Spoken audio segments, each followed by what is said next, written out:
Salam satu Tuhan.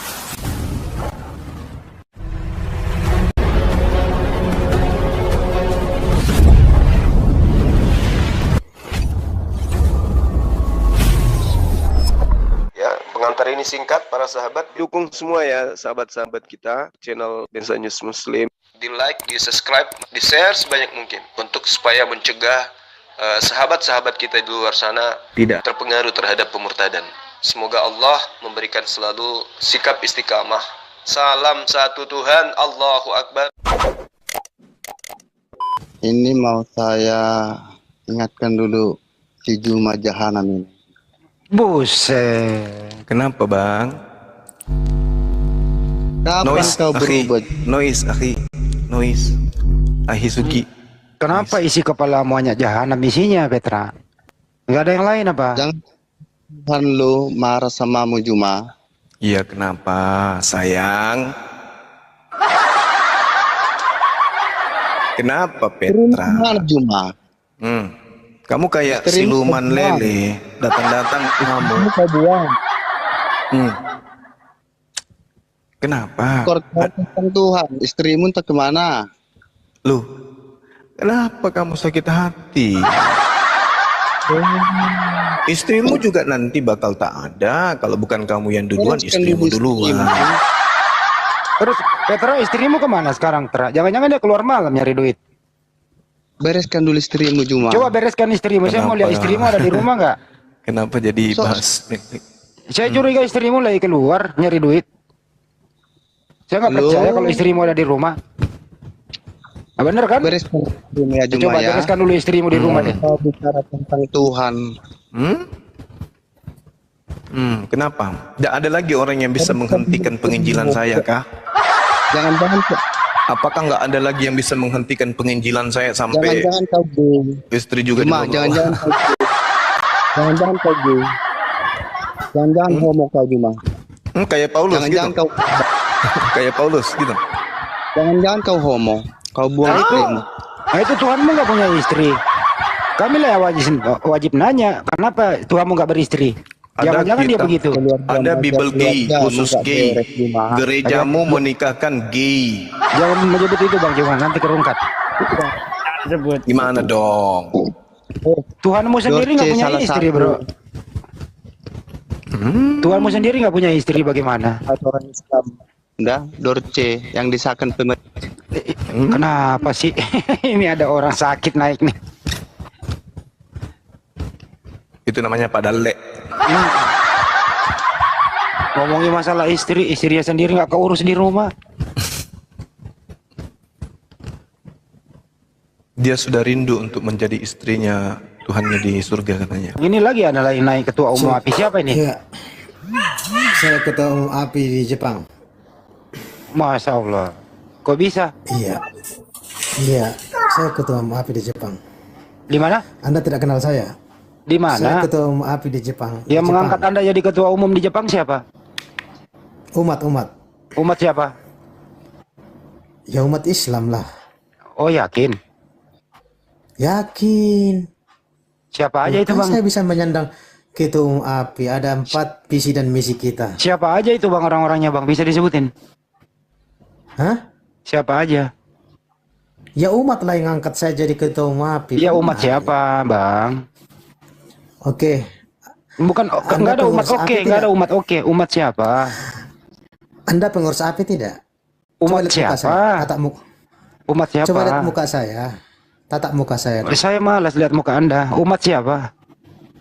Oh, berarti Anda tidak kenal pengurus API. Iya umat siapa? Duh, lihat itu mukanya. Ngerti nggak satu yayasan itu hanya satu ketua umumnya, kok ada ketua umum? Ya saya di Jepang. Udahlah, orang kayak gini ngapain dipelihara anak lo? Ya kalau anda ketua API di sana ya ketua API di Jepang, bukan ketua umum Bang. Ketua umumnya Ya, cuma ketua umum di satu. Jepang. Ketua umum itu cuma satu Bang. Salah ente. Saya ketua umum API di Jepang. Nggak ada ketua umum satu namanya.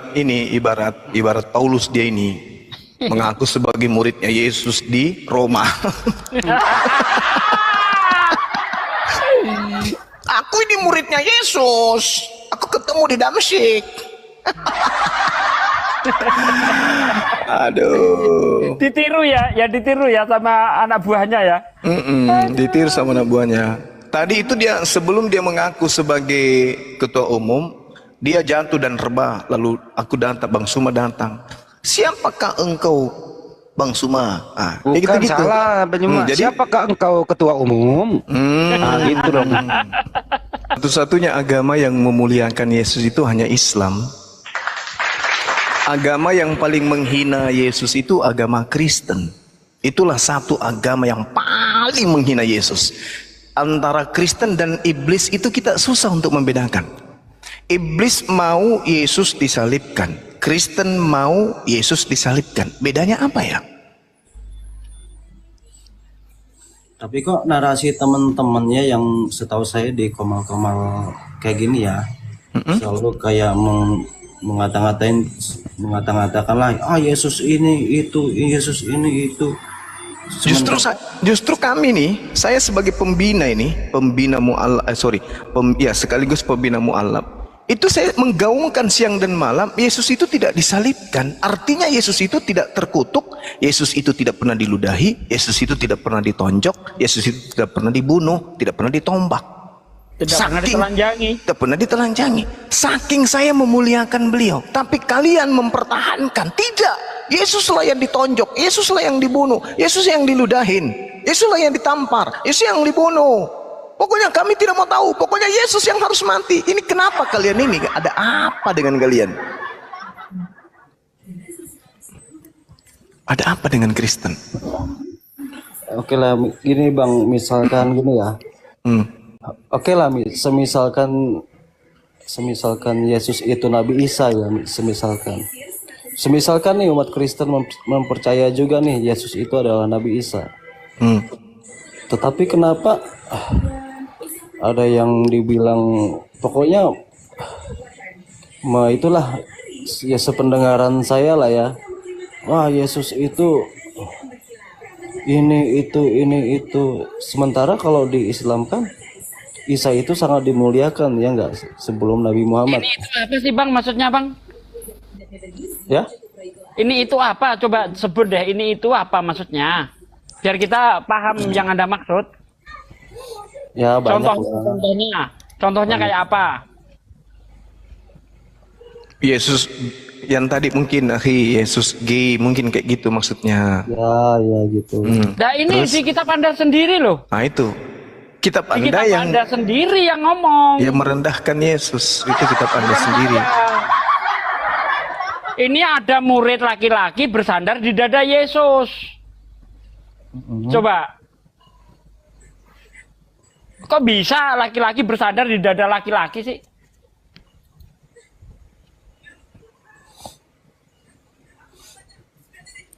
Bukan kita yang menghina, kita ini lagi mengkritik kitabmu ini. Ada murid laki-laki Yesus yang disayanginya bersandar di dada Yesus. Gimana itu?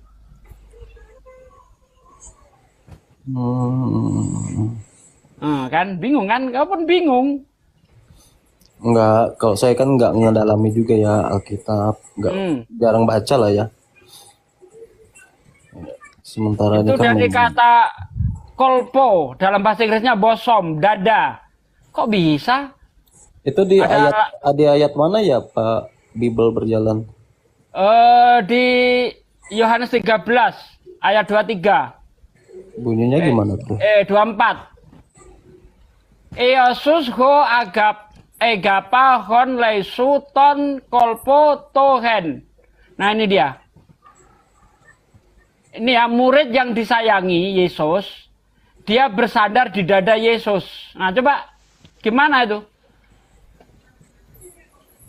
Cuma kalau dalam terjemahan LAI duduk di dekatnya. Padahal di sini ada kata kolpo atau bosom yang artinya dada.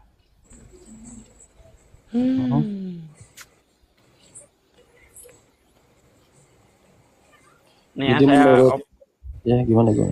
Open cam deh, biar saya open cam ya. Bentar. Oke. Saya tunjukkan nih.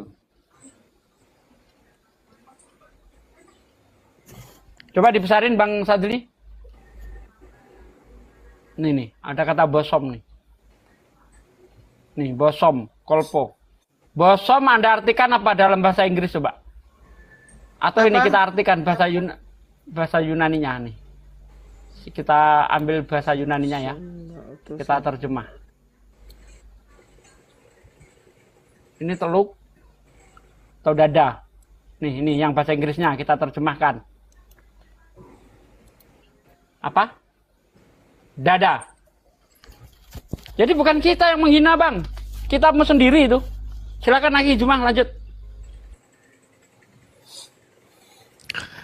Iya, sebenarnya sekali lagi saya katakan bahwa Al-Quran itu ketika menyentuh kemudian pengajaran tentang Nabi yang datang kepada Bani Israel lahir tanpa ayah. Itu tujuan Al-Quran memang untuk mensucikan dan memuliakan beliau. Membersihkan nama beliau dari orang-orang kafir. Itu Al-Quran jelas menerangkan itu. Makanya kemudian di dalam Al-Quran sudah aku enggak mau. Diterangkan dengan sangat jelas bahwa ma qultu lahum illa ma amartani bi. Ini ya bodoh amat. Ani ubudullah rabbi wa rabbakum. Itu jelas diterangkan di dalam Al-Qur'anul Karim. Bahwa beliau datang kepada Bani Israel, mengajarkan Bani Israel untuk menyembah kepada Allah, menyembah kepada pencipta langit dan bumi. Dan itu juga diterangkan di dalam Yohanes 4 nomor 22. Bahwa kami, aku dan murid-muridku menyembah kepada apa yang aku dan murid-muridku kenal. Makanya dikatakan cakupan pengajaran Yesus di tengah-tengah Bani Israel, bahwa semua murid Yesus itu mengetahui dan percaya bahwa Yesus datang ke atas muka bumi ini sebagai Rasul Allah, sebagai Rasulullah, bukan sebagai Tuhan. Nah, ini masalah besar. Ternyata semua murid Yesus setelah mendengarkan semua ajaran Yesus yang datang kepada mereka, 100% murid Yesus percaya.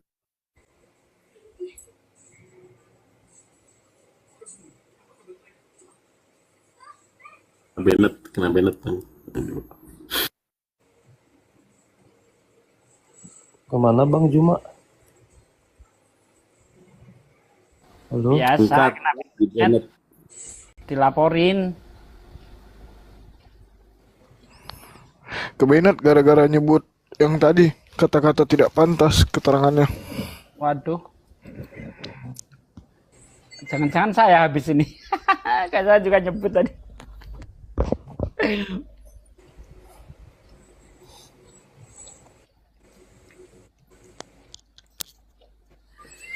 Wah, ini penontonnya ramai ya. Jadi selalu ramai Bang kalau di sini Bang. Apalagi Bang yang mau disampaikan Bang? Apalagi silakan. Enggak, saya kan baru tadi siang kan. Masuk komal gini kan. Wah, rupanya kaget juga, waduh ada perdebatan agama nih di TikTok gini kan. Sementara di teman-teman kami juga yang Kristen juga banyak ini banyak yang kayak menyalahkan gitu kan di ajaran teman-teman gitu. Teman-teman yang 3.000 orang ini di follow dong akun saya ini. Emang saya belum follow ini. Cuma 3. Oh iya belum. Iya, bidadari yang ada di luar di follow dong.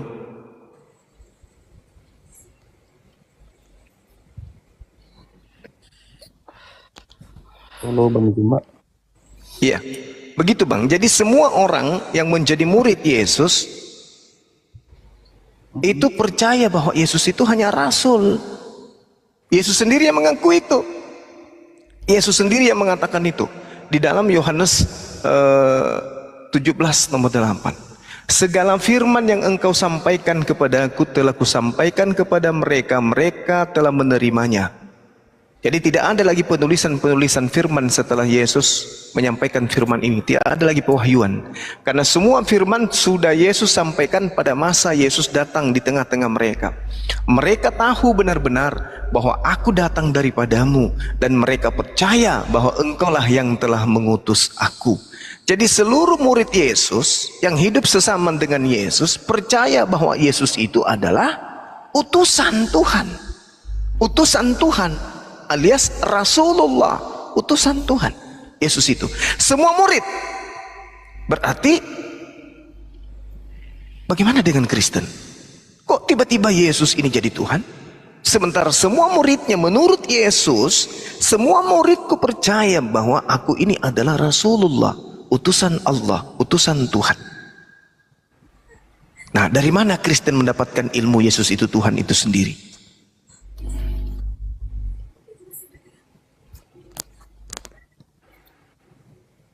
Sedangkan kalau kita melihat satu lagi ya, kisah Rasul 2, kisah Rasul 2 nomor 22. Orang Israel, hai orang-orang Israel, dengarlah perkataan ini. Yang aku maksudkan adalah Yesus, manusia dari kota Nazaret, seorang yang telah ditentukan oleh Allah dan yang dinyatakan kepadamu dengan kekuatan-kekuatan dan mujizat-mujizat dan tanda-tanda yang dilakukan oleh Allah dengan perantaraan Yesus di tengah-tengah kamu seperti yang kamu tahu. Seperti yang kamu tahu, berarti orang Israel tahu bahwa Yesus ini hanyalah utusan Tuhan. Yesus juga mengakui itu, bahwa semua muridku mengetahui dan percaya bahwa aku adalah utusan Tuhan, bukan Tuhan itu sendiri.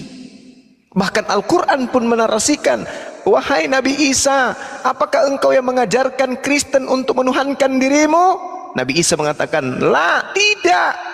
Aku tidak pernah mengajarkan itu ya Tuhan. Ma qultu lahum illa ma amartani bi ani ubudullah rabbi wa rabbakum. Aku hanya mengajarkan murid-muridku, aku menyembah engkau dan mereka juga menyembah engkau.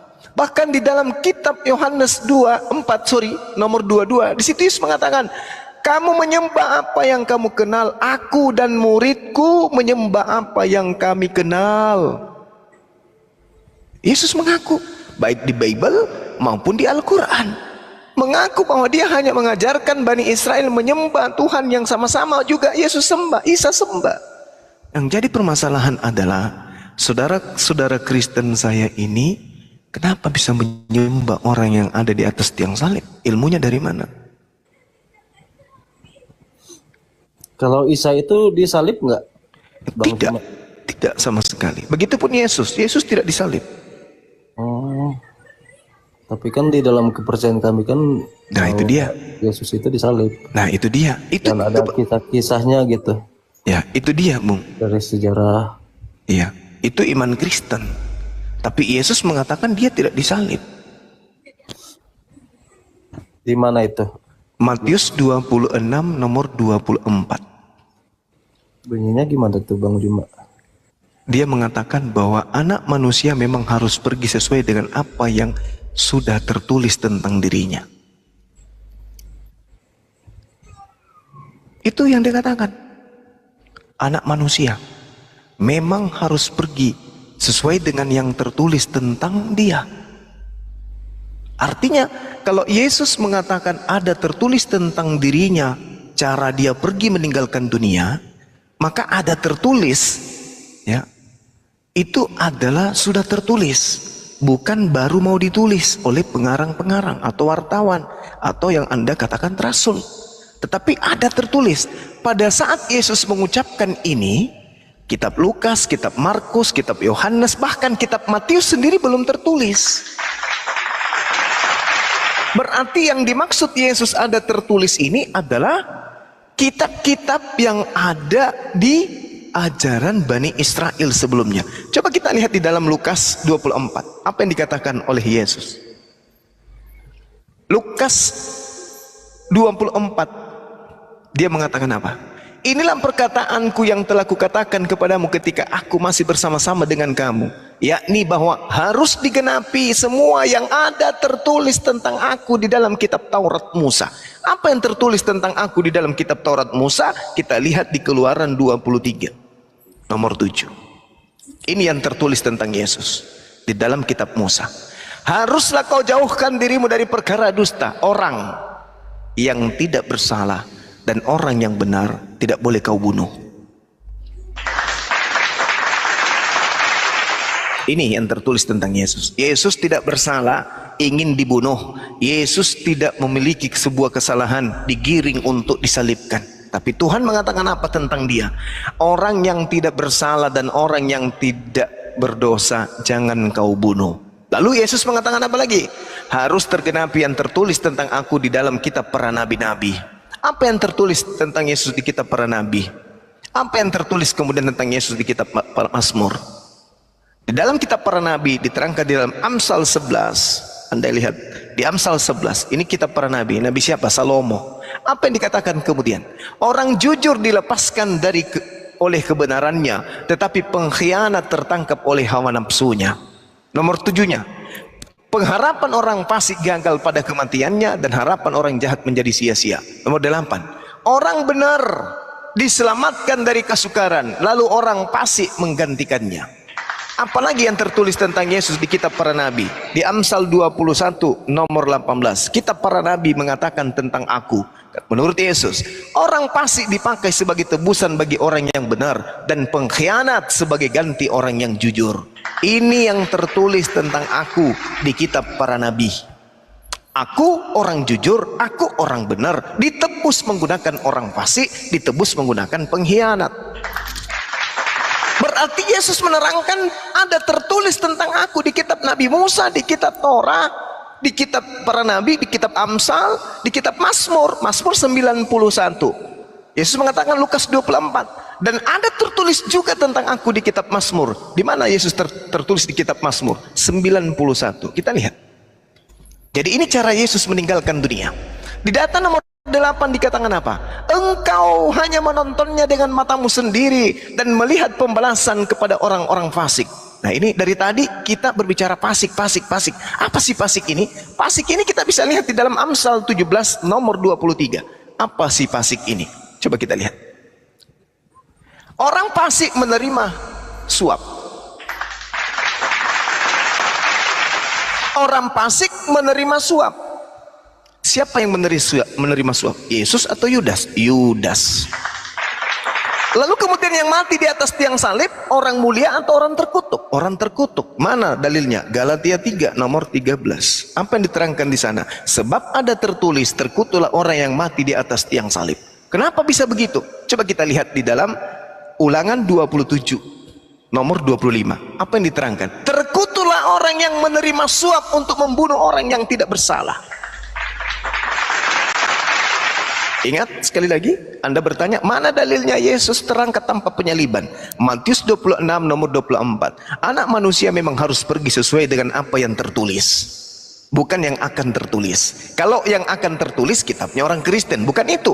Karena di dalam Lukas pun melalui penyelidikan Lukas dia katakan, Yesus berkata kepada mereka, inilah perkataan-perkataanku yang telah kukatakan kepadamu ketika aku masih bersama-sama dengan kamu, yakni bahwa harus digenapi semua yang tertulis tentang aku dalam kitab Taurat Musa dan kitab-kitab para nabi dan kitab Mazmur. Apa itu?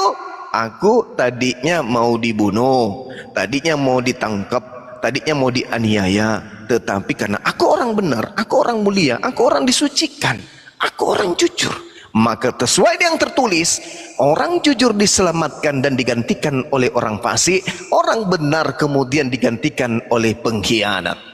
Maka yang disalibkan adalah orang terkutuk, maka yang disalibkan adalah pengkhianat, maka yang disalibkan ini adalah orang yang fasik. Siapa dia? Yudas Iskariot. Itulah yang Kristen sembah selama 2000 tahun lamanya. Makanya saya mengatakan Yesus dan murid-muridnya percaya bahwa dirinya adalah utusan Tuhan. Yesus loh.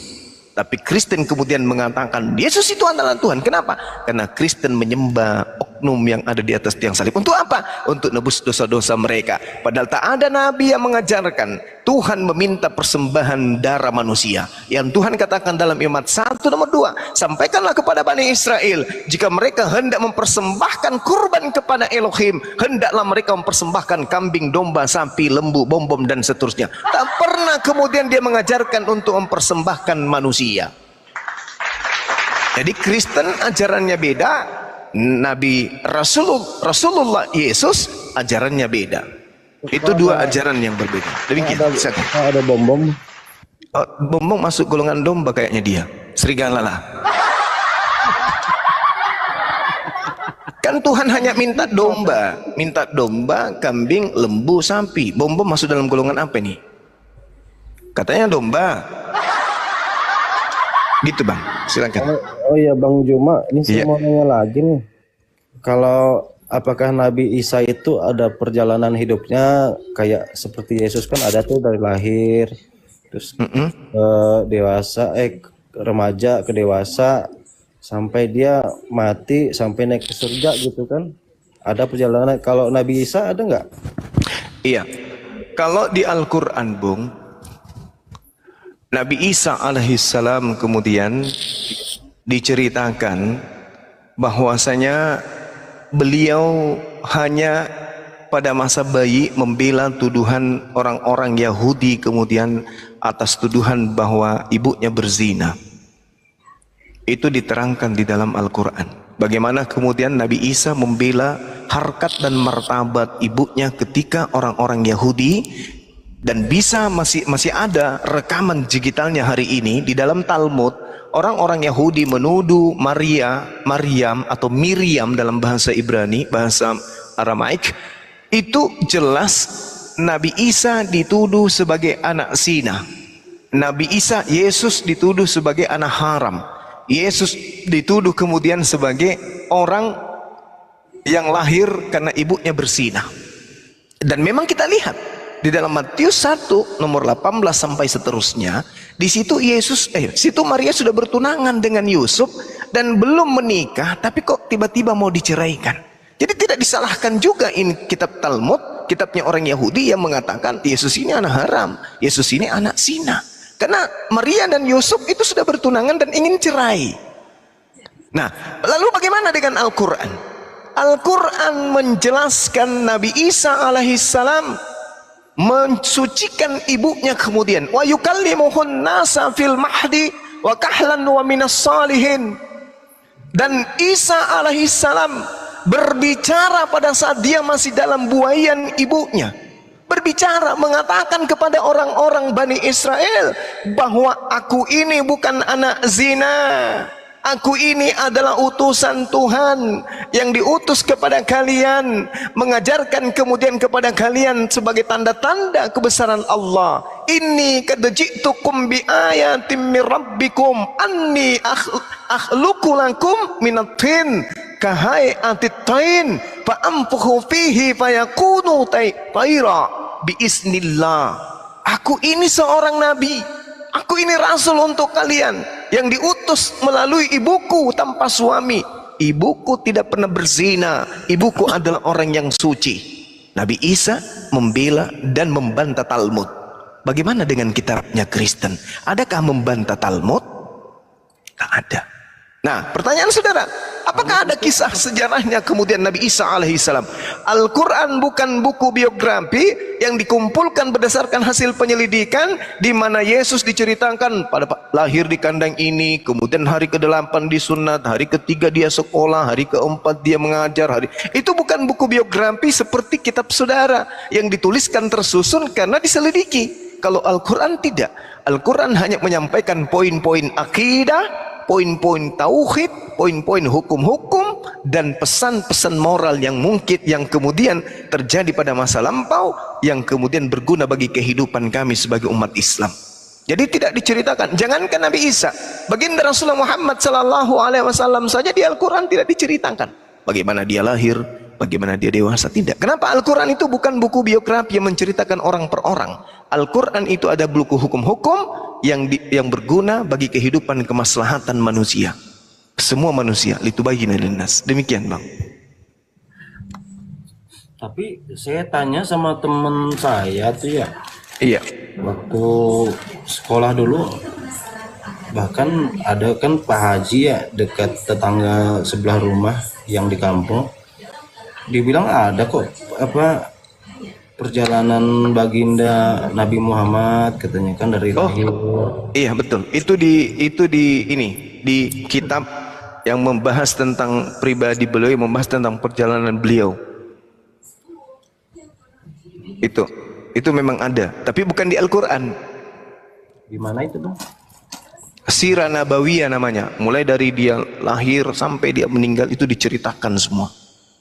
Pertanyaan saya, kenapa Nabi Isa ini tidak ada ininya, tidak ada kitabnya gitu kan, kayak Sirah Nabawiyah gitu. Nah, inilah Sirah Nabawiyah. Kalau ini Sirah Nabawiyah itu kan sejarah perjalanan sang nabi. Nah, itu yang kalau mau didudukan ya kitab saudara, Lukas, Markus, Matius, seperti itu. Nah, sekarang permasalahannya apakah cerita-cerita itu ada legalitasnya dari Yesus? Seperti misalnya Yesus ada yang sandar di dadanya, apakah itu betul? Karena Yesus mengatakan di awal tadi kita membuka, saya katakan bahwa seluruh murid Yesus sudah menerima firman. Dan semua rangkaian firman yang diterima, kalau misalnya firmannya itu ada 5.000 ayat, ketika 5.000 ayat ini disampaikan semua kepada muridnya, ending dari 5.000 ayat ini menghasilkan sebuah intisari pengajaran, Yesus adalah Rasulullah. Jadi bagi Bani Israel, bagi muridnya, Yesus hanya Rasul. Di luar daripada murid muncul serigala, ngaku-ngaku murid, justru mengajarkan ajaran yang berbeda, yaitu Yesus itu Tuhan itu sendiri. Makanya antara Bani Israel dan orang Kristen tidak bisa disatukan. Kenapa? Dua ajaran yang berbeda laksana langit dan bumi. Murid-murid Yesus percaya Yesus hanya utusan Tuhan. Murid-murid Yesus percaya bahwa dia hanya Rasul. Tetapi kenapa muncul orang-orang di luar Yahudi, Romawi, Yunani, Katolik, habis itu Protestan, habis itu Advent dan seterusnya, percaya bahwa Yesus ini Tuhan. Ini ilmunya dari mana? Ini yang masih penasaran saya dari sekarang sampai sekarang. Murid-murid mengaku Yesus adalah utusan. Yesus mengaku dirinya utusan. Kristen mengaku Yesus Tuhan, menyembah Yesus dan seterusnya. Ini ilmu dari mana? Gitu loh, saudara. Silakan.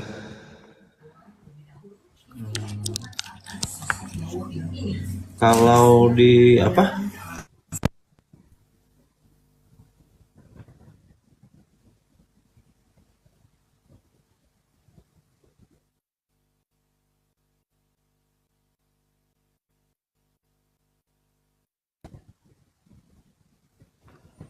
Cek.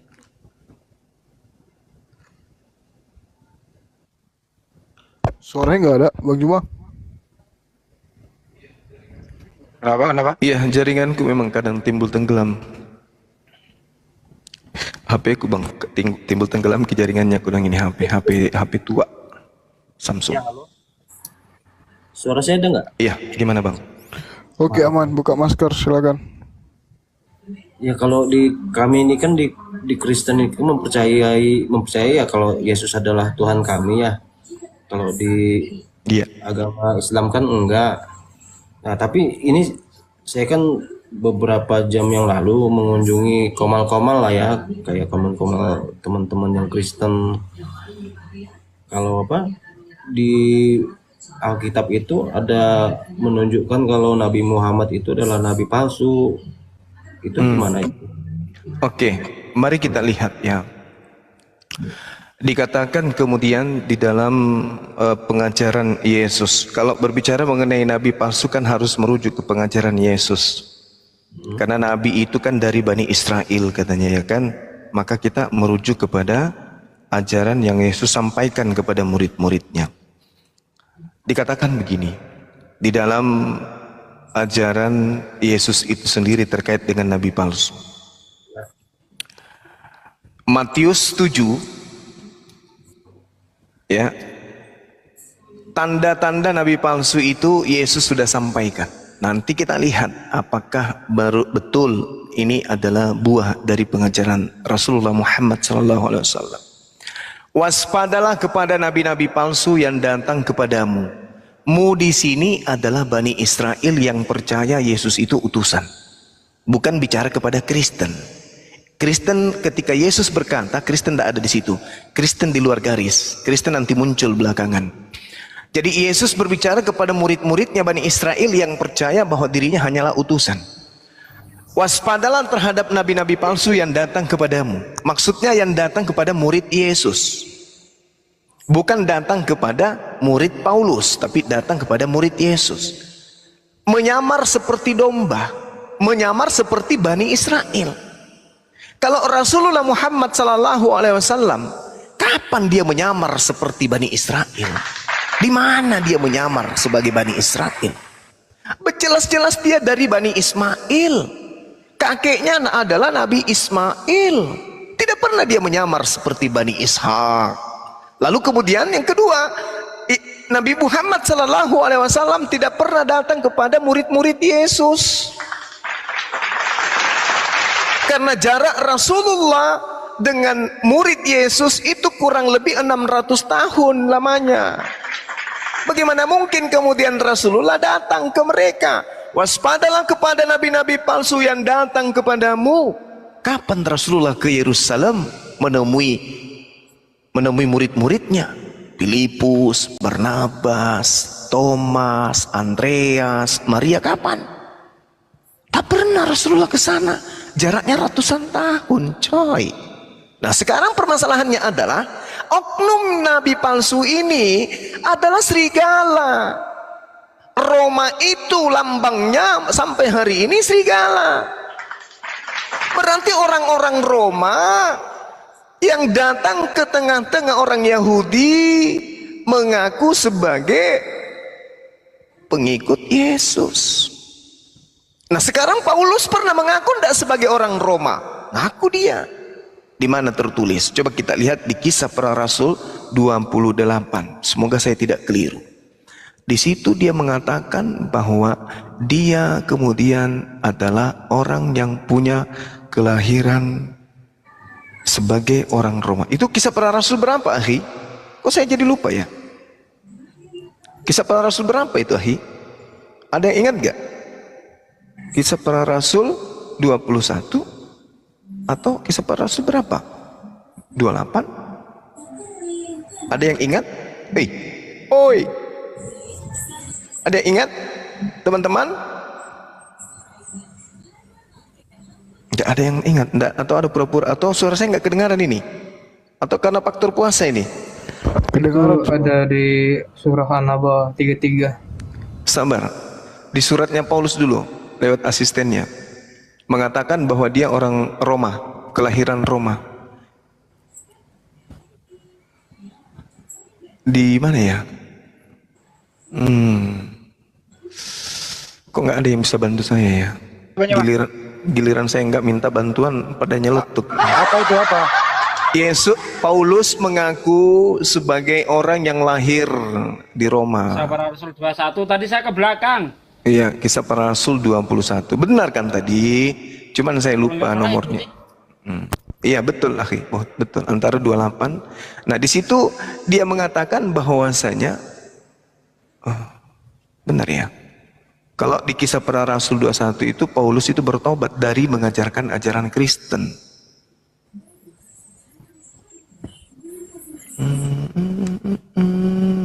Jadi error kayak gini ya.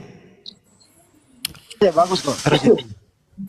Enggak, sayanya yang error. Enggak, biasanya saya lupa data. Oh. Kan ingat tadi kisah 21. 21 di situ dia bertobat dari mengajarkan agama Kristen.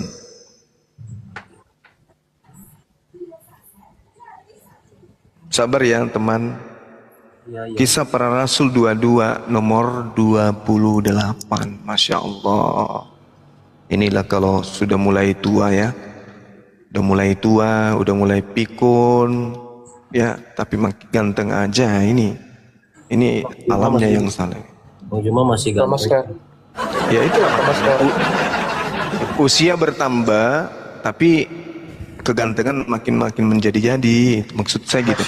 Lalu kepala pasukan itu berkata, kewarganegaraan itu kubeli dengan harga yang mahal. Jawab Paulus, tetapi aku mempunyai hak itu karena kelahiranku. Berarti Paulus ini mengaku dia lahir sebagai orang Roma. Ya.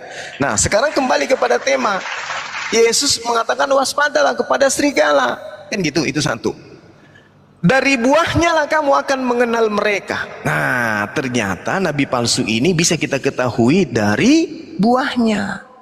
Ini kata Yesus, wahai murid-muridku, wahai, waspadalah kepada nabi-nabi palsu yang datang kepadamu. Iya. Tanda-tandanya Dia orang Roma, ngaku orang Yahudi. Oke, terus apa ajarannya? Dia memanggil aku Tuhan. Mereka bermukjizat pakai namaku. Mereka mengusir setan pakai namaku. Mereka bernubuat pakai namaku. Itu tanda-tanda dari buah pengajaran nabi palsu. Menurut siapa? Menurut Yesus. Di mana tertulis? Matius 7:15-23. Sampai Yesus apa mengatakan? Enyahlah daripadaku kalian semua pembuat kejahatan. Siapa yang diusir di situ? Yang memanggil Yesus Tuhan. Siapa ini? Umat Islam. Umat Kristen. Gitu saudara. Jadi nabi palsu itu dari buahnya kita bisa lihat bahwa mereka memanggil Yesus dengan panggilan Tuhan. Selesai kita. Buatkan saya teh dong, biar saya bisa konsentrasi lagi. Siap, ditunggu. Iya, thank you. Kasih garam 1 sendok ya. Siap, campur masaku juga. Masaku juga sekalian. Iya Bang Andi. Oke, ada bantahan tentang nabi palsu? Jadi murid-murid Yesus tidak akan pernah mungkin memanggil Yesus Tuhan. Tidak akan pernah mungkin menuhankan Yesus. Kenapa? Karena Yesus mengatakan mereka percaya dan mereka yakin bahwa aku ini adalah utusan Tuhan. Aku ini adalah Rasul. Berarti yang kena daripada buah dari pengajaran nabi palsu ini adalah yang tidak berkesesuaian dengan imannya, kepercayaan murid-murid Yesus. Umat Islam sedunia percaya Yesus yang adalah Nabi Isa sebagai Rasulullah yang datang kepada Bani Israel. Kami dan murid Yesus sama-sama, iman kami sama. Muridnya Yesus mengakui Yesusnya adalah Rasulullah. Kami umat Islam mengakui Isa alaihissalam adalah Rasulullah. Iman kami dan iman muridnya Yesus sama. Kami rangkulan, kami pelukan.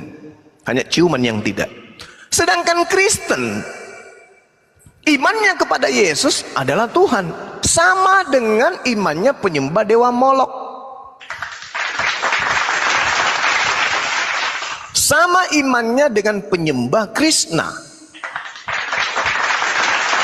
Sama imannya penyembah dewa Zeus, dewa Horus, Attis, Hercules, dan yang terakhir bom X. Gitu Bang. Jadi kami dengan murid Yesus itu sama-sama imannya beriman kepada Yesus sebagai utusan Tuhan. Kristen beda. Demikian.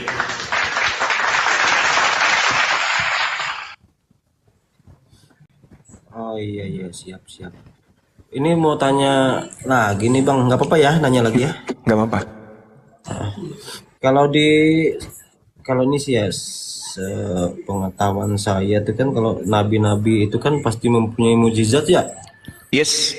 Ada Nabi Musa membelah lautan ya. Iya. Kayak Nabi Isa atau Yesus menurut abang ini bisa menghidupkan orang mati nggak kalau Nabi Isa? Iya betul sekali. Luar biasa itu Nabi Isa. Kalau Nabi Muhammad mujizatnya apa? Mujizatnya Nabi Muhammad itu menghidupkan hati yang mati, menghidupkan akal yang mati, dan menghidupkan kemudian kalbu yang lumpuh. Itulah mujizat beliau. Orang-orang yang tadinya jahiliyah, orang-orang yang tadinya menyembah patung, orang-orang yang tadinya menyembah batu, seketika kemudian begitu ia datang meninggalkan semua penyembahan itu, menyembah kepada pencipta langit dan bumi. Sejazirah Arab. Bayangkan Bung, bayangkan. Sehebat-hebatnya Nabi Musa alaihissalam membelah lautan, kemudian membuat banyak tulah-tulah yang dia amankan dan seterusnya. Tapi dia tidak mampu membuat pengikut-pengikutnya taat 100% kepada dirinya. Bahkan pengikutnya cenderung ingkar terhadap dirinya. Sehebat-hebatnya Nabi Isa alaihissalam atau Yesus Kristus membangkitkan orang mati, ini itu itu, tapi apa arti semua itu? Tak ada muridnya kemudian selain yang 11 orang yang taat kepadanya. Dia tidak mampu menjadikan Bani Israel sebagai pengikutnya. Rasulullah Muhammad sallallahu alaihi wasallam hanya menenteng kitab wahyu berupa Al-Quran, mampu mengislamkan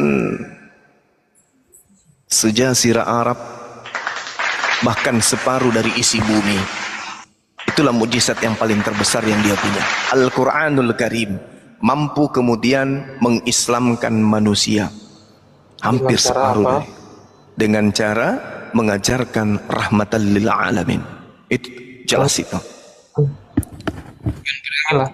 Gimana? Bukan perangilah. Kalau Belanda datang ke Indonesia 350 tahun, hanya mampu mengkristen. Sabar dulu, sabar. Anda kan minta bertanya, saya jawab. Kalau hanya alasan memerangi, Belanda yang membawa agama menyembah Yesus 300 tahun, 350 tahun datang kemudian menjajah di Nusantara, hanya mampu kemudian mendapatkan budak kurang lebih 0,2%. 300 tahun. Rasulullah Muhammad sallallahu alaihi wasallam sama seperti Nabi Musa. Ulangan 18 nomor 18. Aku akan membangkitkan nabi yang sama seperti Nabi Musa, menegakkan hukum-hukum dengan pedang. Makanya di dalam Yesaya 45, Yesaya 42 nomor 1, lihatlah hambaku, kepadanya aku berkenan, aku akan menaruh rohku di atasnya, dia akan menaklukkan hukum-hukum kepada seluruh bangsa-bangsa. Nabi Musa demikian, tapi Nabi Musa hanya khusus musuh yang ada di depannya. Tapi kalau Rasulullah, siapapun yang menghalangi hukum Tuhan akan dilenyapkan. Itu hebatnya. Yang membantah hukum Tuhan itu, yang memerangi hukum-hukum Tuhan itu yang dilenyapkan. Tapi mereka yang mau berdamai, contoh di Indonesia, Islam masuk di Indonesia hanya dengan modal berdagang. Mereka melihat orang yang berdagang ini setiap hari, setiap mau maghrib mereka teriak, Allahu Akbar, Allahu Akbar, La ilaha illallah. Habis itu mereka mengangkat tangan, Allahu Akbar, Alhamdulillahi Rabbil Alamin, Ar-Rahmanir Rahim, Maliki Yaumiddin, Iyyaka na'budu wa iyyaka nasta'in. Orang yang tadinya di Nusantara nyembah batu, nyembah pohon datang kemudian, Bang, aku mau belanja parfum. Bang, ihdinas siratal mustaqim, siratal ladzina an'amta alaihim, ghairil maghdubi. Bang, beli parfum, Bang. Waladdallin. Amin. Assalamualaikum warahmatullahi. Assalamualaikum warahmatullahi. Afwan, maaf Ibu, tadi saya lagi ibadah. Ibu butuh keperluan apa? Saya mau beli parfum. Itu tadi Bapak ngapain? Menyembah pencipta langit dan bumi. Besok datang lagi. Akhirnya tertarik. Akhirnya jemaah di belakang berbaris. Semakin banyak orang yang ikut kepada Islam dengan indahnya gerakan-gerakan ibadahnya. Berbeda dengan yang datang seragam loreng, muka putih, gigi kuning, telinganya beranting, bertato kiri kanan, tertulis di pundaknya Haleluya, di depannya Halilintar, di depannya di sini Lapak D, di belakangnya muncul kemudian apa di belakangnya itu? Bom-bom X, tapi memaksa orang ikut menjadi budaknya, menjadi tukang kerja di kebunnya, menjadi penjaga tempat ibadahnya, untuk membersihkan kemudian patung Tuhannya. Itu mereka. Seperti itulah yang terjadi, sehingga ketika Anda berbicara mengenai Rasulullah Muhammad SAW, mukjizatnya kemudian mampu mengislamkan Indonesia.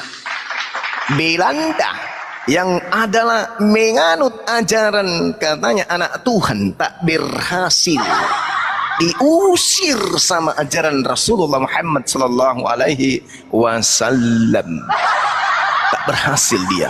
Anda coba renungkan apa yang tertulis di dalam Kisah Para Rasul 22, Kisah Para Rasul 3 nomor 22 sampai nomor 23. Cari oknumnya, siapa nabi yang dimaksud di situ. Cari oknumnya dan tunjukkan kepada saya. Kalau Anda menunjukkan nabi itu selain daripada Rasulullah, saya tutup komal, saya berhenti jadi apologet. Jika benar yang Anda tunjukkan itu sesuai dengan data di dalam Kisah Para Rasul 3 nomor 2 sampai nomor 23. Kalau memang ada nabi selain Rasulullah yang sesuai dengan data itu, misalnya Anda mengatakan nabi bom-bom, maka saya berhenti menjadi apologet. Apologet Islam Indonesia akan saya bekukan per besok. Silakan Anda baca Kisah Para Rasul 3 nomor 22 sampai nomor 23. Tunjukkan nabi yang diceritakan di situ bukan Rasulullah. Silakan. Begini. Ya, silakan Anda baca. Silakan Anda baca sejarah di Mesir, India, Indonesia dan seluruhnya. Bagaimana Islam memperluas agamanya. Ya, dengan cara silakan. bagaimana? Oke, Ya, coba baik. dibaca dulu sejarahnya. Iya, saya bacakan dalilnya. Iya, sejarahnya, sejarah. Kita soal sejarah. Sabar, Dek, sabar. Sabar, Dek ya. Sabar, adekku, sabar. Adekku sayang, yang ku sayang sekali, yang otaknya pecah bagian belakangnya. Saya bacakan dalil, Dek. Sabar. Saya Muslim, saya tidak akan pernah curang. Dengarkan. Kisah Para Rasul 3:22 nomor 23. Bukankah telah dikatakan Musa, Tuhan Elohim akan membangkitkan bagimu seorang nabi di antara saudara-saudaramu sama seperti aku. Dengarkanlah dia dalam segala sesuatu yang akan dikatakannya kepadamu. Dan akan terjadi bahwa semua orang yang tidak mendengarkan nabi itu akan dibunuh dari umat kita. Tolong tunjukkan nabi yang dimaksud ini siapa? Tunjukkan. Ya, menurut Anda siapa? Nabi Muhammad sallallahu alaihi wasallam. Di mana? Siapa lagi? Di mana? Ya. Di mana datanya begitu? Tadi Anda menunjukkan sejarah apa tadi? Anda menunjukkan Ya, sejarah apa tadi? Coba Anda baca sejarah Mesir, cari India. Ini saya kasih datanya. Dan akan terjadi bahwa semua orang yang tidak mendengarkan Nabi itu akan dibodoh.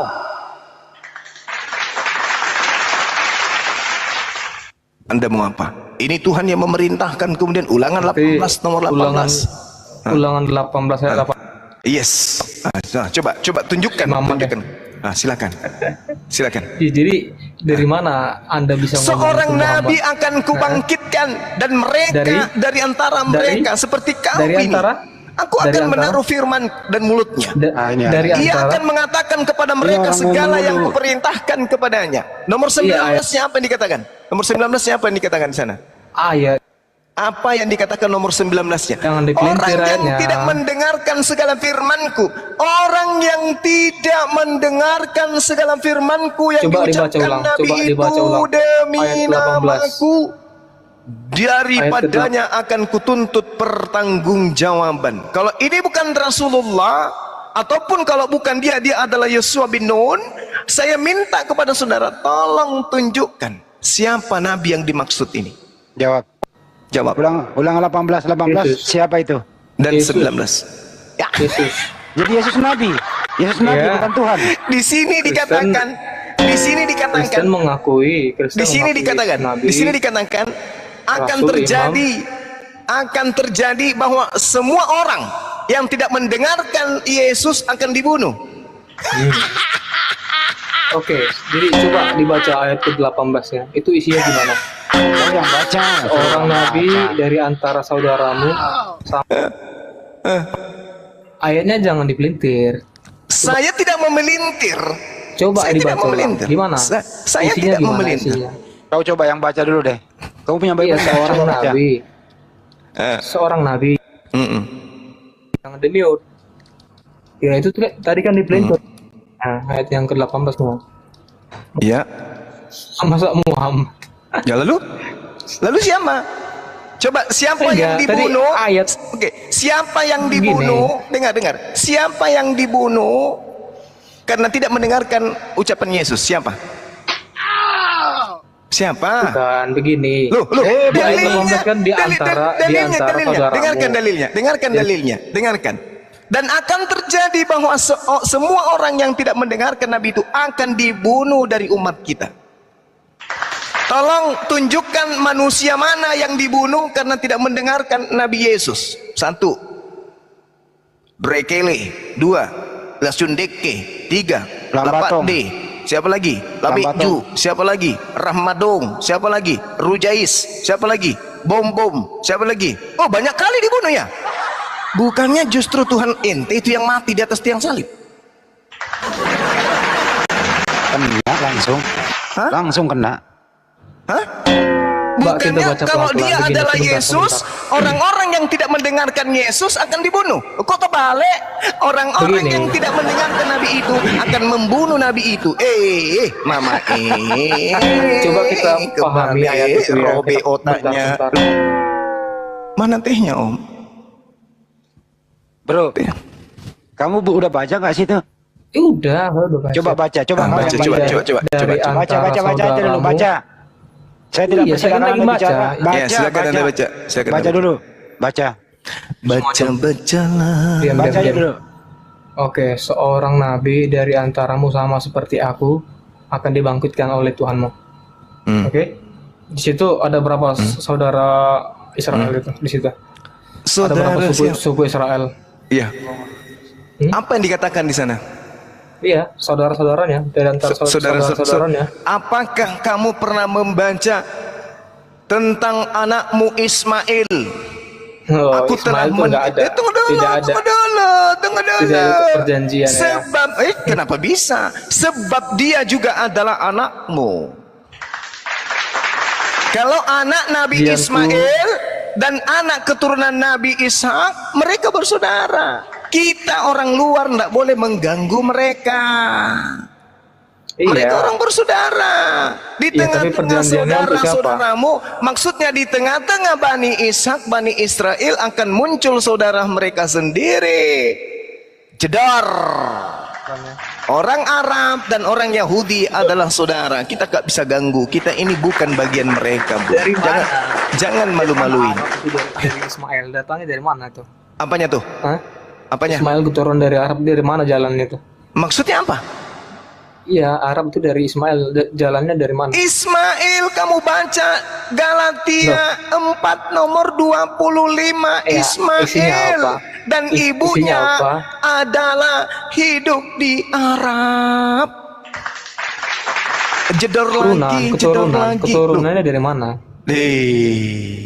Bahaya. Jalannya dari mana? Ismail kemudian Iya, padahal situ melahirkan konteksnya dari keturunan antara saudaramu. Arab. Setelah Nabi Ismail memperanakkan seorang istri dari Mesir, keturunannya menjadi bangsa Arab.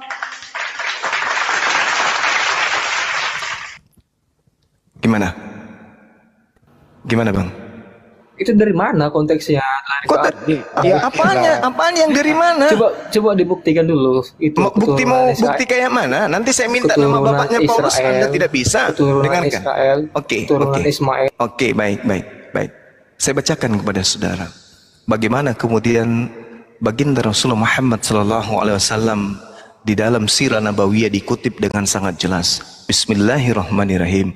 Nabi Muhammad bin Abdullah bin Abdul Muttalib, lalu kemudian bin Syaibah bin Hasim, itu bapaknya nama yang sama. Lalu kemudian diterangkan lagi bin Umar bin Abdul Manaf, lalu kemudian Maghirah bin Qusay bin Kilab bin Murrah bin Ka'ab bin Lu'ay bin Ghalib bin Firbil bin Malik bin An-Nir bin Kinanah bin Kusaimah bin Mudriqah. Lalu kemudian dikatakan bin Mudrika, Amr bin Ilyas bin Mudrad bin Nizar bin Ma'ad bin Adnan bin Uddah. Lalu kemudian dikatakan lagi Muawin bin Nahur bin Tayrah bin Yarubah bin Yusba bin Nabat bin Ismail bin Ibrahim. Nah, sekarang gantian dong. Mendiri agama Anda Paulus. Tolong, nama bapaknya Paulus sampai ke Ibrahim siapa? Dari mana tadi? Dijawab dulu itu pertanyaan. Jawab pertanyaan. Sekarang giliran Anda. Pendiri agama Anda adalah Kristen, ini adalah Paulus. Coba. Paulus bin? Tadi datanya. Paulus bin bom bom. Apa dan? Coba jawab itu pertanyaan. Paulus itu bin mana tadi? Coba teruskan. Paulus bin sampai ke Abraham. Coba. Kalau saya kan sudah jelas itu, tuh. Itu nggak penting, itu nggak penting. Bukan kamu jadi ngambil. Udah buang. Ulangan 18. Saya ulang lagi. Buang. Sorry, ilmunya minim sekali. Enggak ada. Oke ya. Nah, jadi saudara, sekali lagi saya katakan, Anda tidak bisa mengganggu gugat keturunan Nabi Ibrahim atau Abraham alaihissalam. Mereka berdua adalah saudara. Manusia pertama yang disunat bersama dengan ayahnya adalah Nabi Ismail alaihissalam. Orang Kristen tak bisa mengganggu itu. Silsilah mereka terjaga dengan baik. Ada dua bangsa di atas muka bumi ini yang menjaga nasab mereka, silsilah mereka. Siapa itu? Bani Ishak dan Bani Ismail. Mereka semua menggunakan bin. Dari keturunan manapun dia bin sampai hari ini. Jadi mereka menjaga binnya sampai hari ini. Jadi tak akan pernah hilang itu.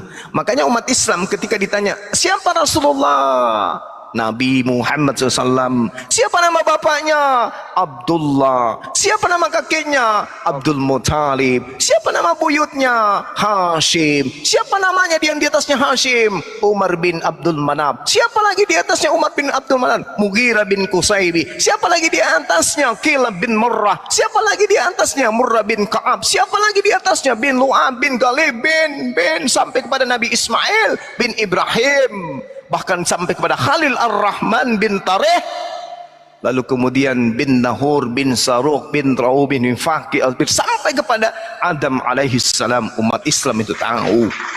Kenapa? Ada kitabnya. Nah sekarang kalau kita balik, kitab Filipi, kitab Efesus, kitab Roma, kitab Filemon, Ibrani, Timotius, Galatia, Roma, 14 buku dikarang oleh satu manusia yang tidak jelas, arah melintang, nggak tahu dari mana asalnya. Siapa nama bapaknya Paulus yang telah menuliskan 4 kitab untuk orang Kristen? Nama bapaknya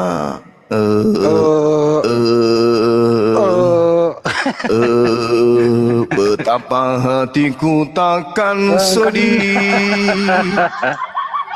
Pendiri agamaku orang gelap. Nama emaknya dan bapaknya kami tak tahu. Yang penting kita makan babi.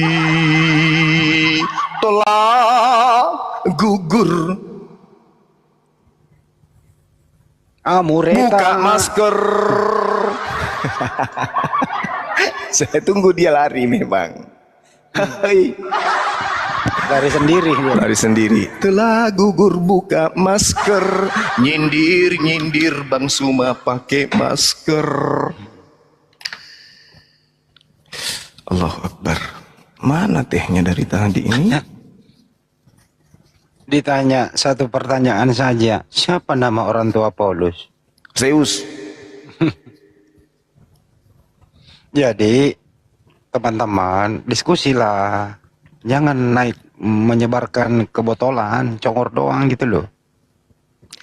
Iya benar Bang Di. Jadi materi yang menarik kita pada malam hari ini terkait dengan perbedaan antara ajaran Yesus dengan murid-muridnya dan ajaran Paulus dengan murid-muridnya. Itu berbeda. Itu dua mata rantai yang terputus, nggak nyambung.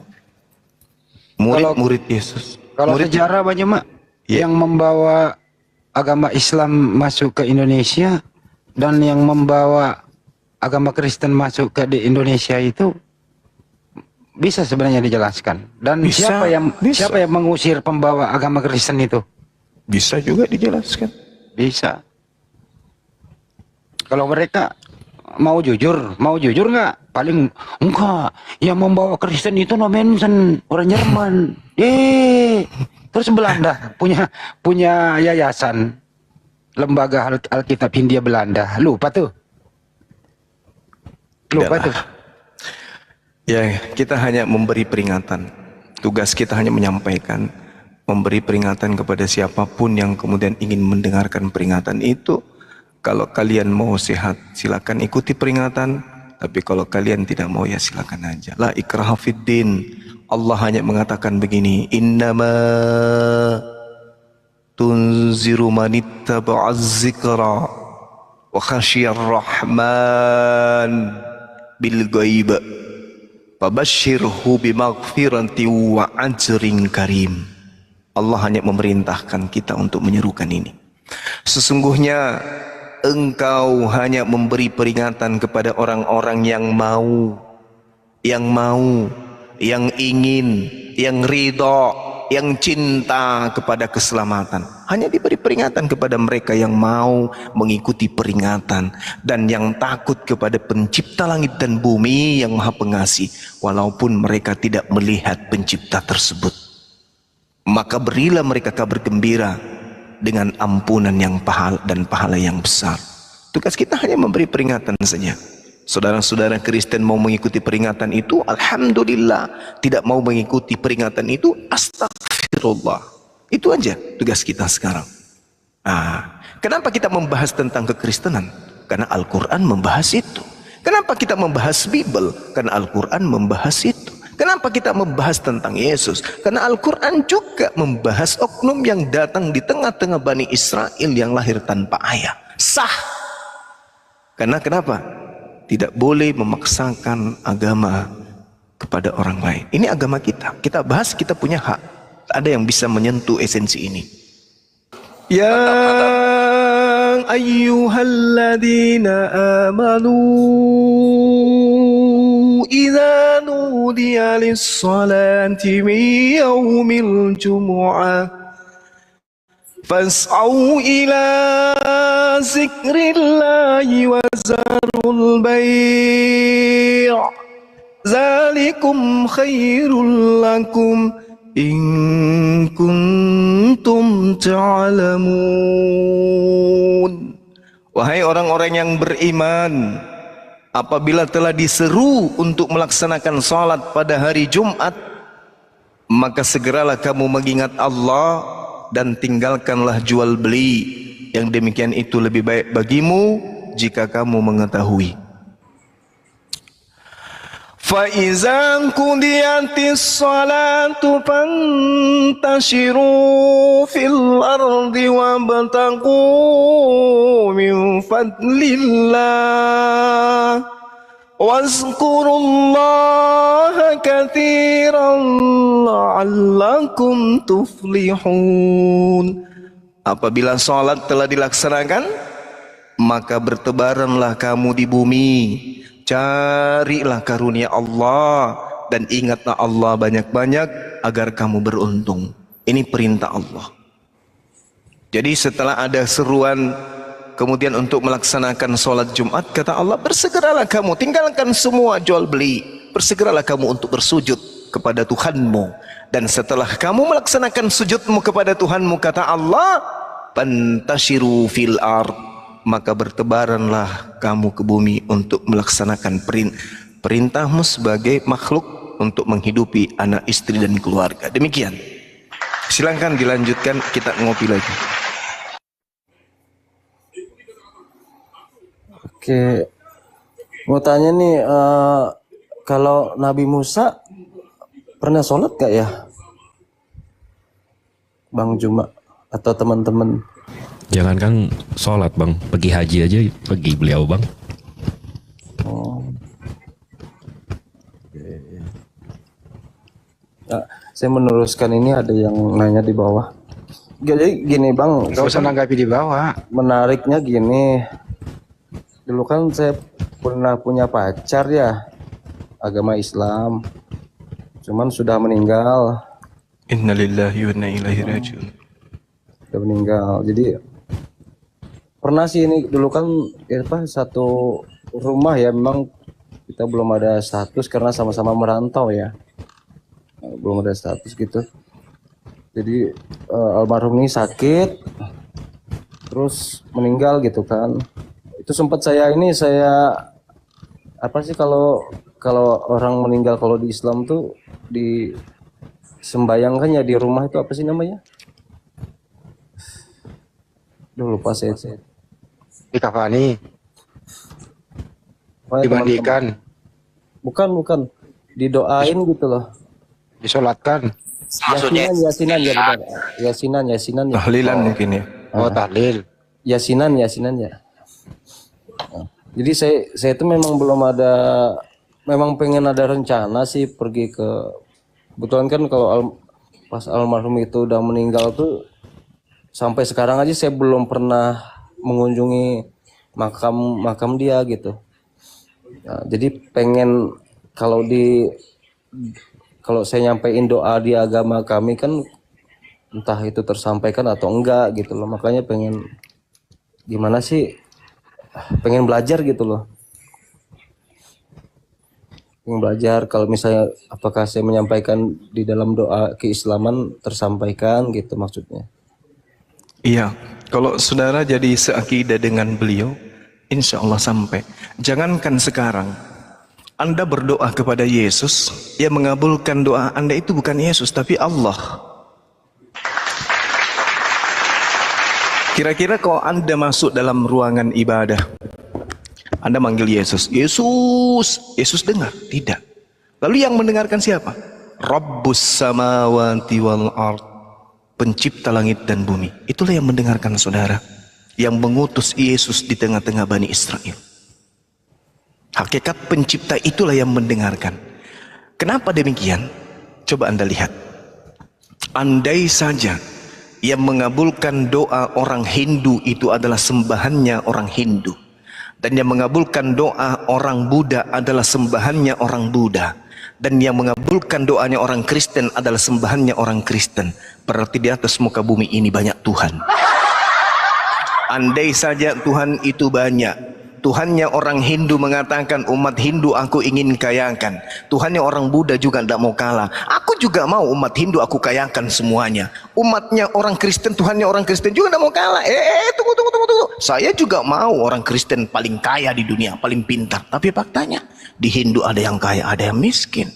Di Islam ada yang kaya, ada yang miskin. Di Kristen ada yang kaya, ada yang miskin. Jadi gimana ceritanya nih? Kalau Tuhan itu banyak, maka Tuhan akan bersaing. Aku yang menciptakan kutub utara. Yang satu mengatakan, oh tidak, yang menciptakan kutub utara itu adalah aku. Kamu belum ada waktu itu. Siapa bilang aku ada? Tidak ada akhir dan tidak ada awal. Saya tidak ada akhir. Yang satu juga mengklaim. Akhirnya apa yang terjadi? Dunia ini hancur. Kenapa? Para Tuhan bertempur seperti naga dan malaikat di surga. Akan hancur dunia ini. Maka mutlak kemudian pencipta kita itu wajib satu, tak boleh lebih. Kalau masih lebih, masih ada yang sama, itu belum Tuhan. Ada Tuhan api, ada Tuhan air, ada Tuhan tanah. Itu bukan Tuhan itu bukan Tuhan. Itu masih level makhluk. Tapi dia berkuasa bang tentang laut. Itu masih level makhluk. Tapi dia membuat gelombang laut begitu kencang. Itu masih level makhluk. Kenapa? Masih ada penguasa lain di tanah. Penguasa di laut bisa membuat gelombang air lautan bergelombang, tapi dia tidak mampu kemudian membuat tanah bergelembung. Begitu juga penguasa di tanah tidak mampu membuat angin yang ada di udara ini berniup kencang dan seterusnya. Berarti di atas mereka masih ada penguasa. Itulah yang disebut Rabbus samawati wal ard, yang kami sebut Sang Khalik, Allah subhanahu wa ta'ala, yang maha suci dari segala kelemahan dan maha tinggi dari segala apapun. Itu yang kami sembah. Maka karena itulah ketika Anda berdoa, Yesus, yes, berikan aku masker dari emas. Turun maskernya dari langit, tetapi yang menurunkan bukan Yesus. Kenapa? Yesus tidak maha mendengar. Yang mendengarkan adalah pencipta langit dan bumi. Sehingga orang agama lain berdoa kepada dewa-dewa mereka, agama lain berdoa kepada sembahan-sembahan mereka. Yang mengabulkan cuma satu, Allahus Samad. Dialah Allah, tempat tergantungnya seluruh makhluk. Allahu la ilaha illa huwal hayyul qayyum. Dialah Allah yang menjaga segala sesuatu, tidak tidur, tidak mengantuk, tidak beranak, tidak diperanakkan, dan dia terus menerus mengurus makhluknya tanpa henti.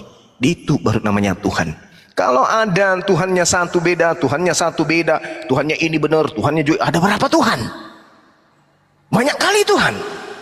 Orang Hindu berdoa dikabulkan, orang Kristen berdoa dikabulkan juga, orang ini berdoa dikabulkan juga. Banyak kali Tuhan di muka bumi ini, padahal cuma satu. Dialah yang kami sebut Bismillahirrahman, dengan menyebut nama Allah yang maha pengasih, yang menyembahnya dikasih, yang tidak menyembahnya dikasih, semua dikasih. Kenapa? Allah itu malu ketika dia mengatakan dia maha pengasih, tetapi terbukti dia tidak memberi, dia tidak mengasih. Allah maha pemalu. Sehingga ketika dia mengatakan akulah Ar-Rahman, akulah Tuhan pencipta yang maha pengasih, maka siapapun yang minta, yang menyembahnya atau yang tidak menyembahnya, tetap semuanya dikasih. Tuhan itu tidak mengatakan, oh ini tidak menyembah saya, oksigen kurangi sama dia. Ini daerah-daerah Manado, daerah Papua ini tidak menyembah saya, oh, oksigen aku hentikan. Tidak, Allah itu maha sayang pada makhluknya, sayang sekali. Semua makhluknya dikasih, maha pengasih kepada makhluknya. Tetapi sayangnya hanya kepada mereka yang bertakwa saja. Makanya Islam itu selalu digaungkan.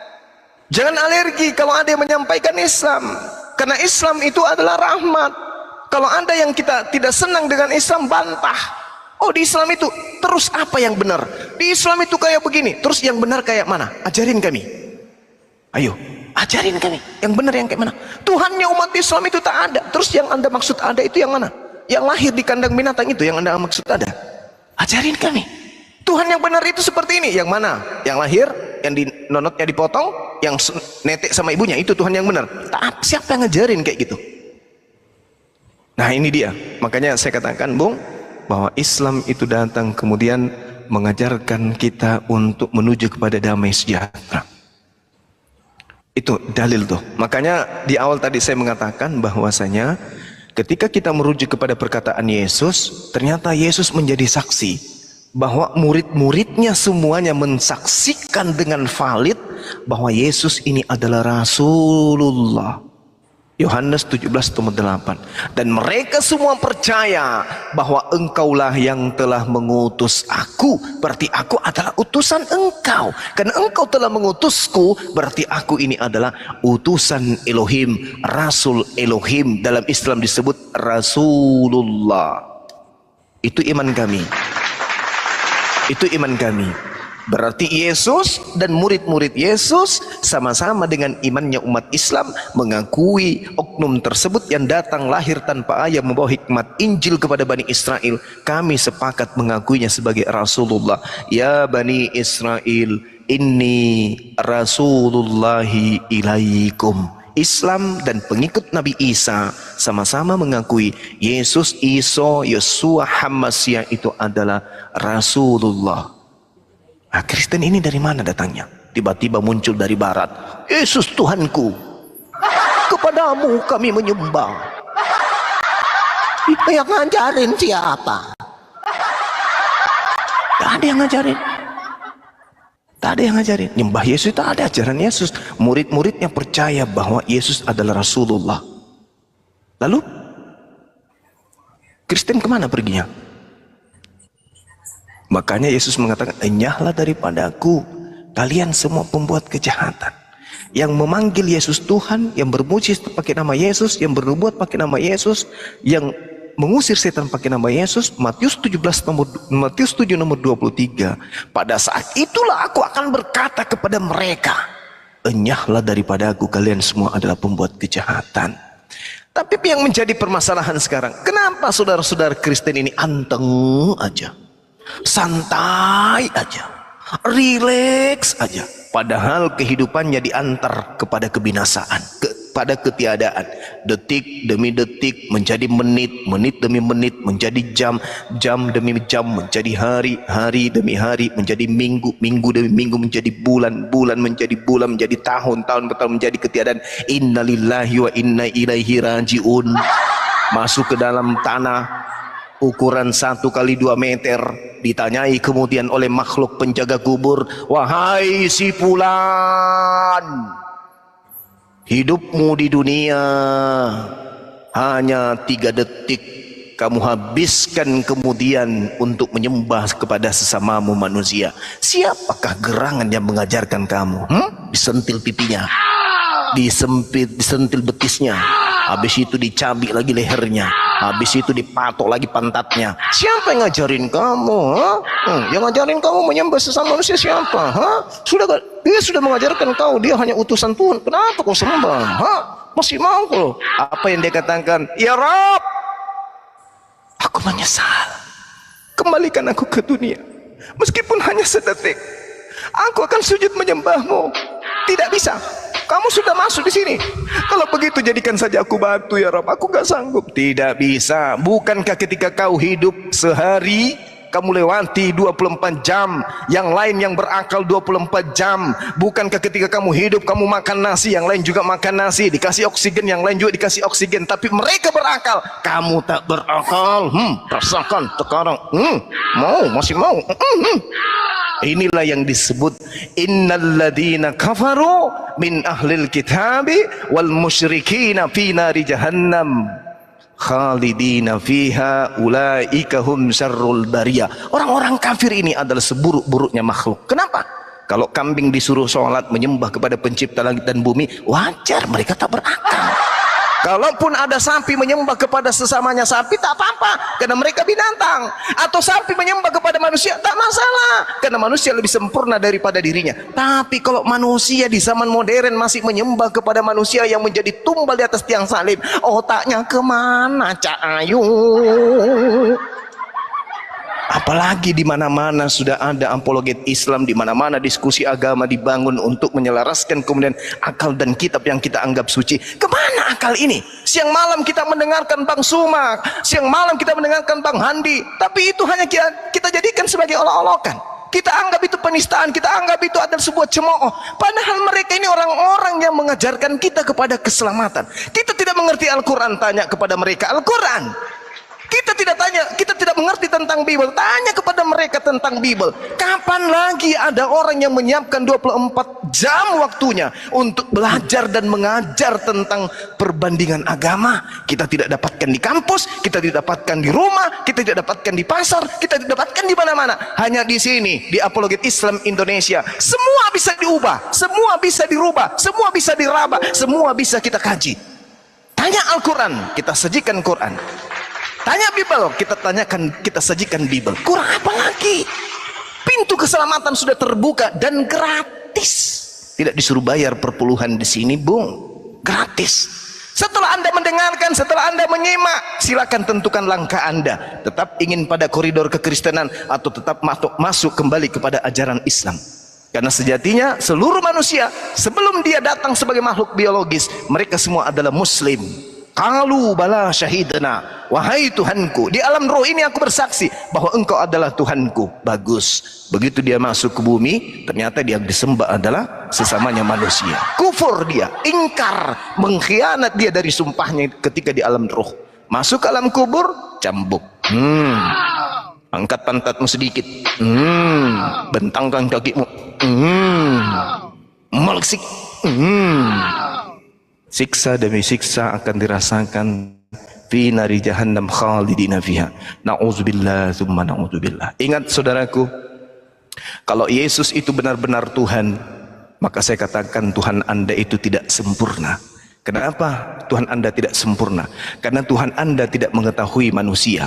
Tuhan Anda tidak mengetahui kekuatan akal manusia. Tuhan Anda tidak mengetahui kalbu manusia. Kenapa? Karena manusia yang dia ciptakan adalah manusia yang sempurna, makhluk yang sempurna. Kesempurnaan daripada kemanusiaan, kemudian dia tahu menelaah, menerobos apapun itu yang bisa dipecahkan oleh akalnya. Tapi kenapa ketika ia datang di atas muka bumi, dia hanya mengatakan, semua muridku percaya kepada aku bahwa aku adalah utusan Tuhan. Tapi ternyata Tuhan. Berarti Tuhan ente itu tidak maha tahu. Dia hanya mengajarkan aku adalah utusan. Aku utusan. Kalau dia Tuhan, harusnya dia mengatakan, wahai seluruh umat manusia di atas muka bumi, akulah Tuhan pencipta langit dan bumi yang datang di tengah-tengah kamu. Aku Tuhanmu, sembahlah aku. Tapi apa yang terjadi ketika dia datang? Aku hanya utusan Tuhan. Aku hanya utusan Tuhan. Aku hanya utusan Tuhan. Jika dia Tuhan mengaku utusan Tuhan, maka dia adalah pembohong. Kalau dia Tuhan pencipta langit dan bumi yang datang menjelma menjadi manusia, tapi dia mengatakan aku tidak tahu, aku datang bukan atas kehendakku sendiri, maka dia adalah Tuhan idiot. Kalau dia sudah tahu bahwa Tuhan itu adalah maha berkehendak, tapi dia mengatakan aku tidak dapat berbuat apa-apa dari diriku sendiri, berarti dia Tuhan yang kurang vitamin, Tuhan yang gagal, tidak layak dituhankan. Demikian.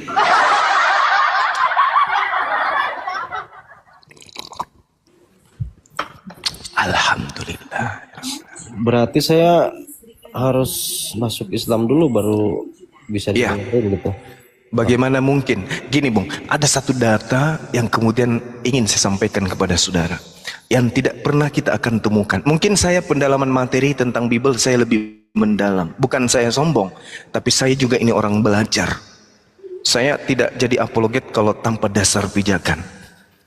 Saya mencari data di Bible, perjanjian lama, perjanjian baru. Kalau ada lagi perjanjian lain pun akan saya makan. Tapi saya tidak menemukan satu data yang sama seperti Al-Quran ini. Apa bunyi Al-Qurannya? Bismillahirrahmanirrahim. Jannatu adni yadkhulunaha wa man salaha min abaihim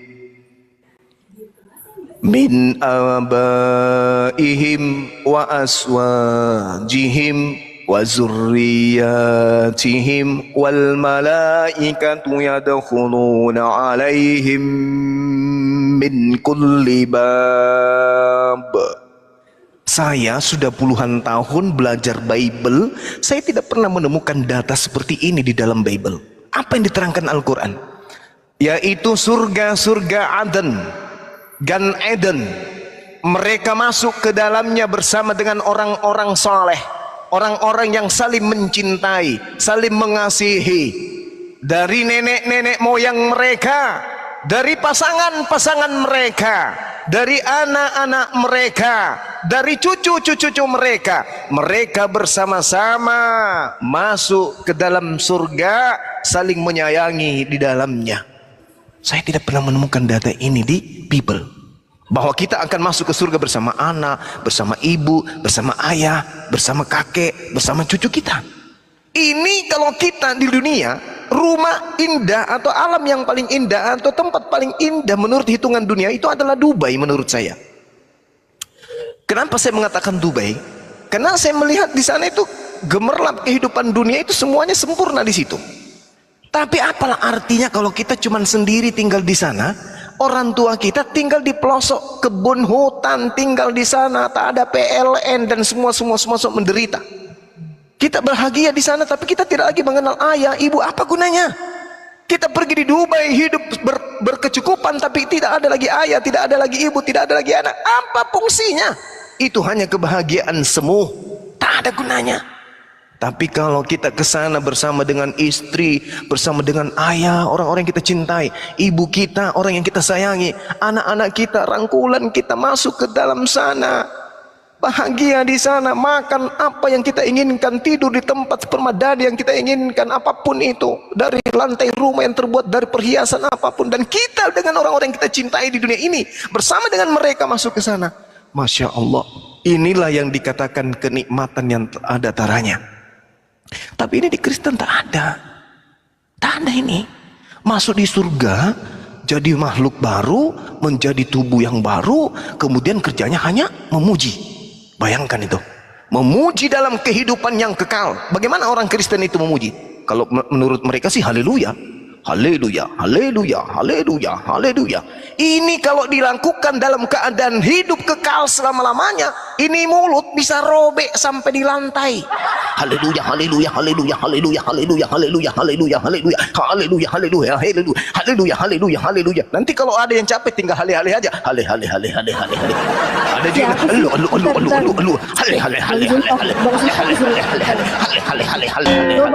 juga hale, inilah yang ingin saya minta dari Anda, ucapan kesurupan. Berarti di surga nanti Anda hanya kesurupan, Cahayu. Itu yang saya tunggu. Bayangkan baru 1 detik aja aku mengatakan itu, Anda sudah mengatakan saya kesurupan. Bagaimana Anda berjamaah dalam kehidupan kekal, bergemuruh dengan suara itu aja, ale. Kalau sudah capek, ale. Nah, nanti kalau ada yang pakai eho, ale. Nanti kalau sudah ada yang sudah capek, belum lagi yang kena asma,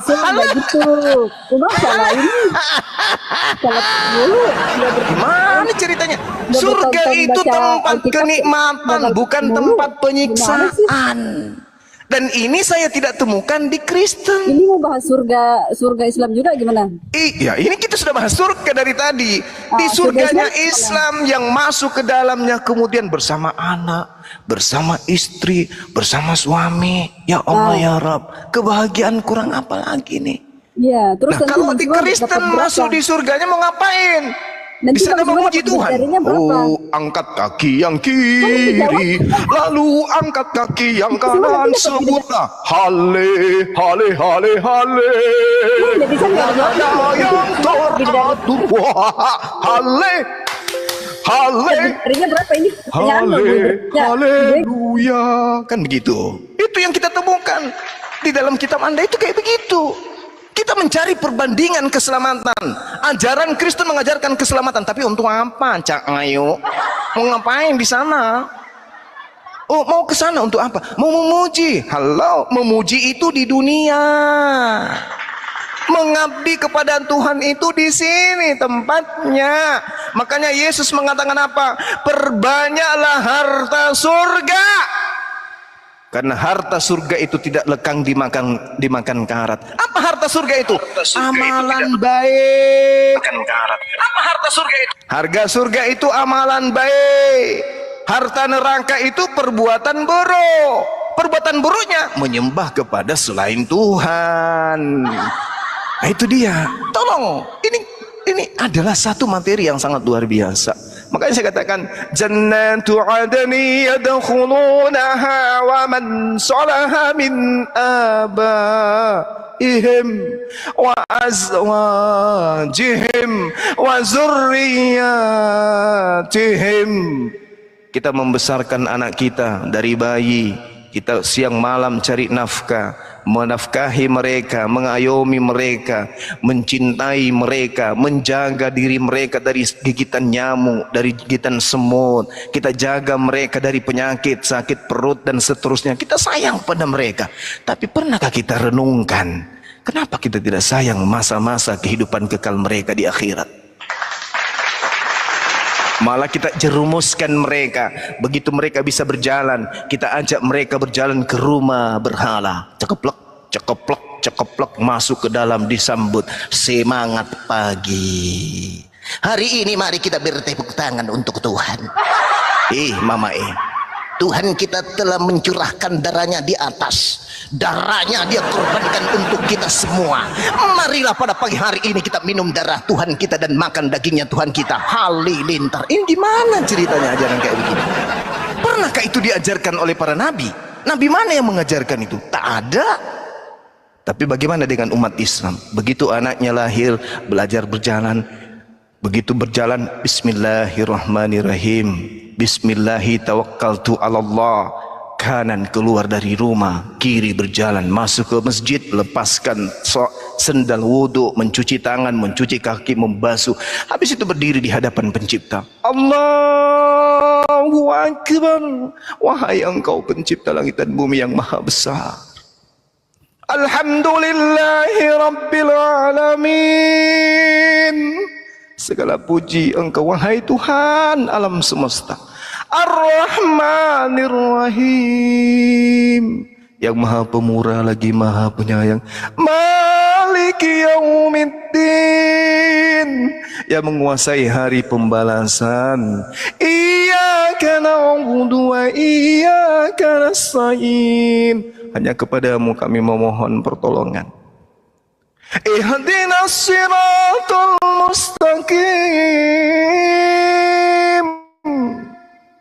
tunjukkanlah kami kepada jalan istiqamah. Siratal ladzina an'amta 'alaihim, jalan orang-orang yang Engkau beri nikmat keselamatan atas mereka. Ghairil maghdubi 'alaihim waladdallin.